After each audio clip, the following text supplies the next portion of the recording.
I woke up to the smell of fried eggs, the sound of humming, and the sudden realization that I was not alone, which was weird because I lived alone. Except for the gecko on my wall who only paid rent in trauma. I sat up slowly like someone recovering from a near-death experience, which honestly was just how every morning felt after a night shift at the hospital. My head throbbed, my eyes burned, and my dignity was missing, presumed dead. Voices floated from the kitchen. Well, one voice. A deep, warm hum. A man's hum. Wonderful. I had clearly dragged a stranger home last night. Again. Again meaning, for the second time in my entire boring life. But still. Wait.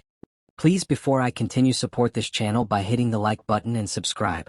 We appreciate your support. Okay, let's continue. I raked my hands through my hair, trying to tame it into something less distressed porcupine and more functional adult, and followed the smell of breakfast straight to the kitchen. And that's when I saw him. Tall, muscular, shirtless. The kind of shirtless that suggested shirts avoided him out of fear. Dark, messy hair, golden brown skin, smile soft enough to make babies jealous. He turned with the pan in his hand and said cheerfully, "Oh, good morning. You're awake." I stared. He smiled. I stared harder. He blinked. "Oh, Aarin, right? How do you know my name?" I croaked. "You told me last night." "Oh."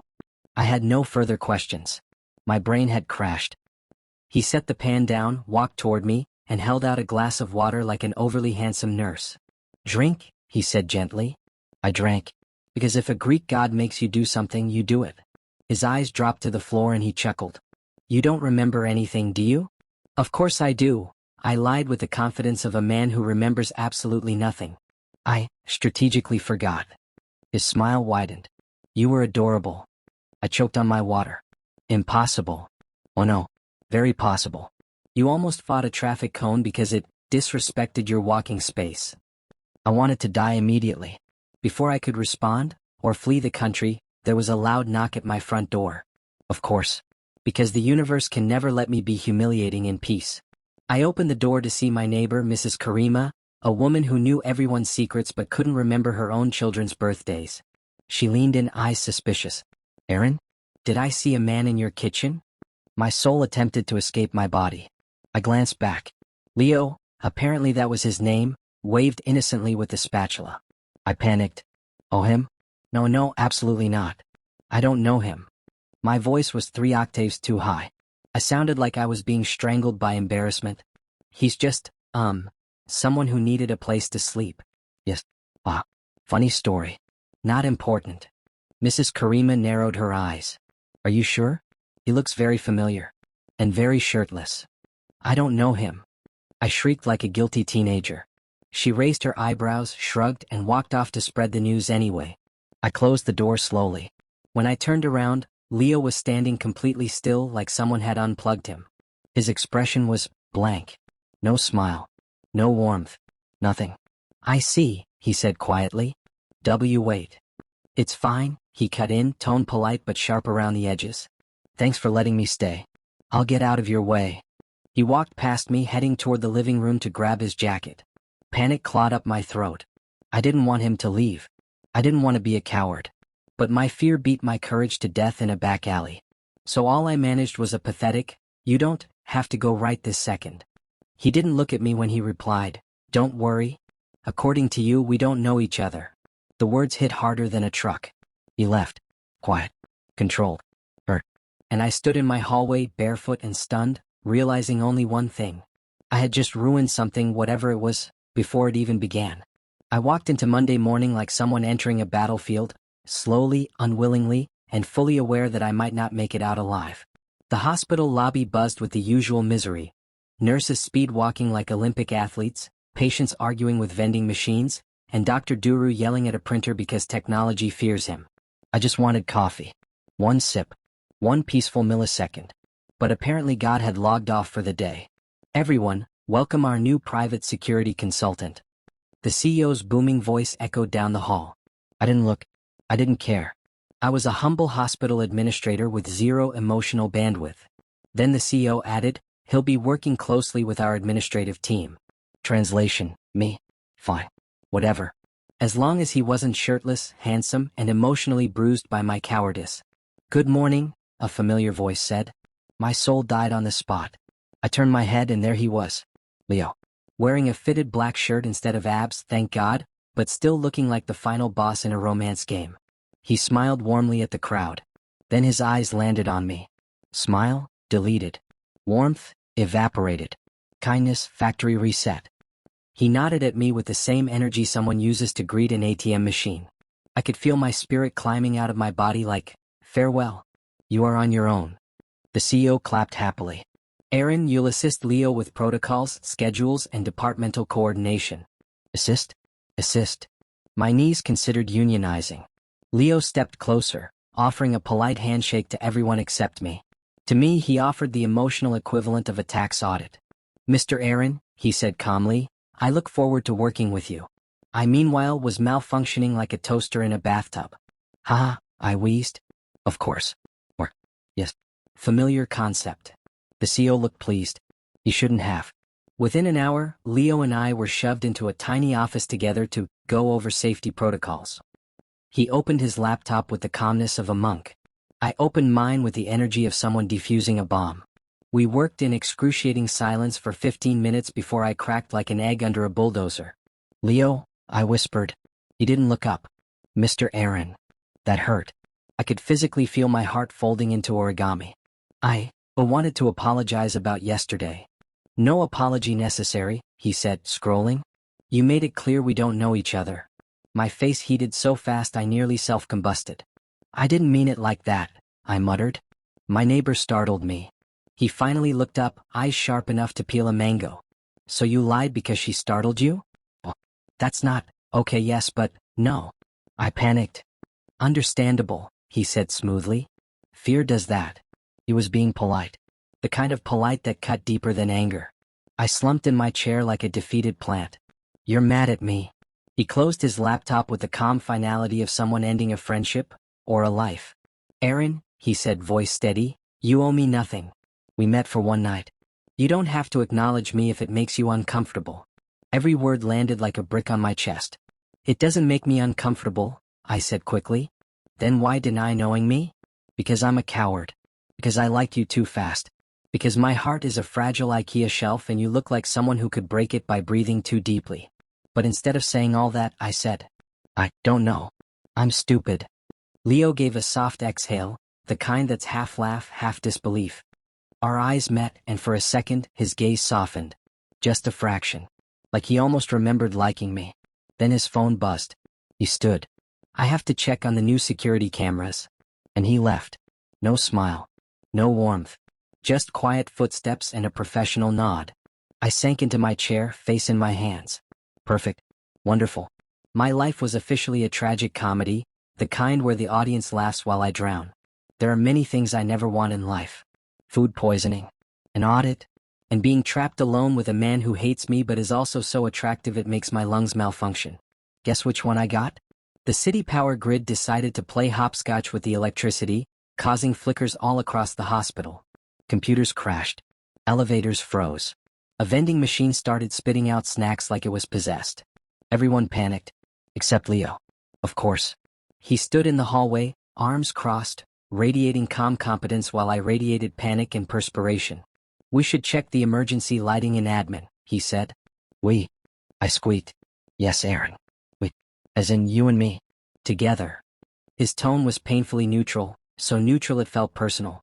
I wanted to melt into the floorboards like spilled soup. The admin wing was dark, eerily quiet, and cold enough to make me regret being alive. The emergency lights flickered on and off like a haunted disco. Leo checked wires while I tried very hard to not remember his abs. No such luck. So, I blurted before my brain could stop me, are you still mad at me? Leo didn't look up. I'm not mad. That's a lie, I accused. He sighed. I'm irritated. I gasped. At me? No, he deadpanned. At the ceiling. I opened my mouth, closed it, opened it again like a dehydrated fish. He finally put down the flashlight and looked at me properly, full eye contact, no mercy. You want honesty? He asked. Yes, I whispered. He stepped closer. Too close. My heart performed a gymnastics routine that should have won gold. I liked you that night, Aarin, he said quietly. Oh no. I wasn't prepared for feelings at 10 p.m. during a blackout. I liked how you trusted me enough to let me walk you home. I liked how you mumbled about traffic cones and mangoes, whatever that was. I covered my face. Oh God, please don't remind me. But then, he continued, ignoring my slow emotional death, you looked at me the next morning like I was an inconvenience. Like I was disposable. The word hit like a brick to the throat. I lowered my hands. Leo, I didn't mean to make you feel that way. You did. He shrugged lightly. But it's fine. You have your reasons. No, I blurted out. It's not fine. I screwed up. I panic lie. It's a disease. Leo actually laughed, a short, shocked sound.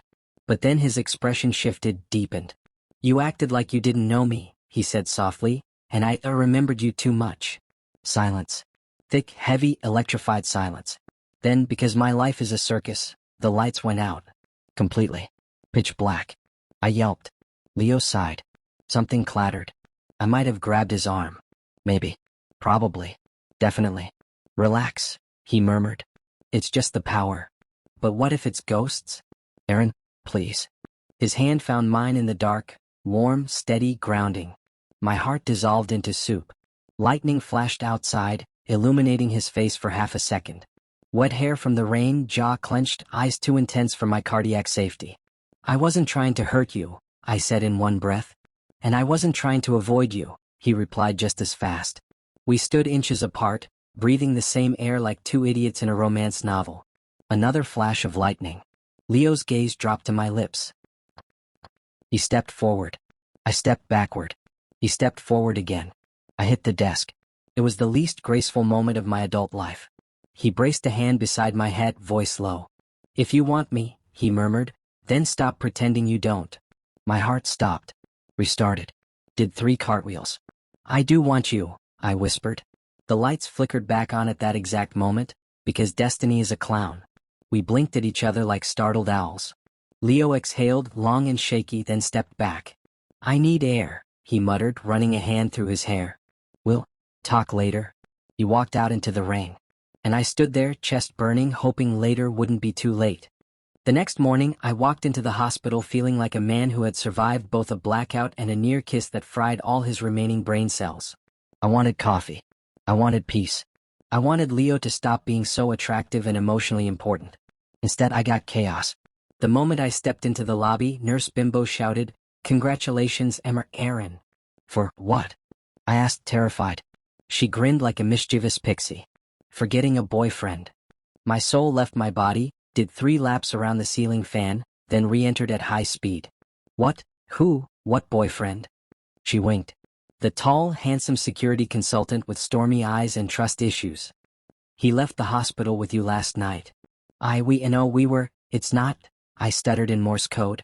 Another nurse overheard and joined in. They look cute together.